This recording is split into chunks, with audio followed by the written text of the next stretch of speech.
అంబేద్కర్ కోనసీమ జిల్లాలో పోలింగ్కు అధికారులు పక్కాగా ఏర్పాట్లు చేస్తున్నారు.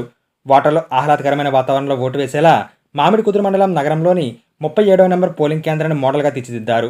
ముస్తాబు చేసిన ద్వారం, ఆకుపచ్చ తవాచీలు ఓటర్లకు స్వాగతం పలుకుతున్నాయి.